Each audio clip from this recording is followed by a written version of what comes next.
విరాట్ కోహ్లీ పేరు వినగానే ప్రపంచ క్రికెట్ అభిమానుల మనస్సుల్లో మెరుస్తుంది ఒక అగ్నిపర్వతంలాంటి ఆటగాడు. అతని ఆటలో ఉన్న ఆత్మవిశ్వాసం, క్రమశిక్షణ, పోరాట స్వభావం అతన్ని భారత క్రికెట్ చరిత్రలో అత్యంత గొప్ప ఆటగాళ్లలో ఒకడిగా నిలబెట్టాయి. విరాట్ కోహ్లీ నవంబర్ 1988 5న ఢిల్లీ నగరంలో జన్మించాడు. అతని తండ్రి ప్రేమ్ కోహ్లీ ఒక క్రిమినల్ లాయర్ కాగా, తల్లి సరోజ్ కోహ్లీ గృహిణి. చిన్ననాటినుంచే విరాట్కు క్రికెట్ అంటే అపారమైన ఆసక్తి. చదువుతో పాటు క్రికెట్ను సమానంగా ప్రేమించాడు. చిన్న వయస్సులోనే వెస్ట్ ఢిల్లీ క్రికెట్ అకాడమీలో చేరి శిక్షణ పొందాడు. కోచ్ రాజ్కుమార్ శర్మగారి మార్గదర్శకత్వంలో విరాట్ ప్రతిభ క్రమంగా మెరుగుపడింది. అతని ఆటలోని దూకుడు, విజయం పట్ల ఆకలి అప్పుడే కనిపించాయి. 2006లో విరాట్ తండ్రి అకస్మాత్తుగా మరణించారు.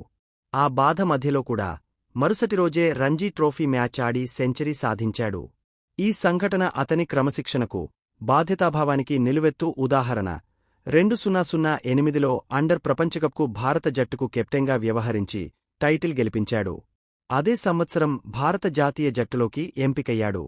ప్రారంభంలో కష్టాలు ఎదురైనా తన ఆటతో విమర్శకుల నోళ్లను మూయించాడు. వన్డేలు, టెస్టులు, టీ20లు 3 ఫార్మాట్లలోనూ విరాట్ అద్భుత ప్రదర్శనలు చేశాడు.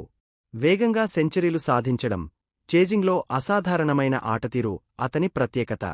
చేజ్ మాస్టర్ అనే బిరుదు అతనికే సొంతం. భారత జట్టు కెప్టెన్గా విరాట్ కోహ్లీ జట్టులో ఫిట్నెస్, అగ్రెషన్, గెలుపు ఆకలిని తీసుకొచ్చాడు. విదేశీ గడ్డపై టెస్టు విజయాలు అతని నాయకత్వానికి నిదర్శనం. విరాట్ కోహ్లీ ప్రముఖ బాలీవుడ్ నటి అనుష్క శర్మను వివాహం చేసుకున్నాడు.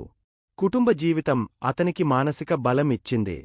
మైదానం వెలుపల కూడా విరాట్ ఒక ఫిట్నెస్ ఐకాన్.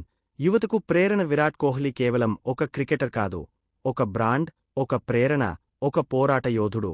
అతని జీవితం మనకు నేర్పేది ఒక్కటే: ప్రతిభతో పాటు కష్టపడి పనిచేస్తే ఏ శిఖరాన్నైనా అధిరోహించవచ్చు.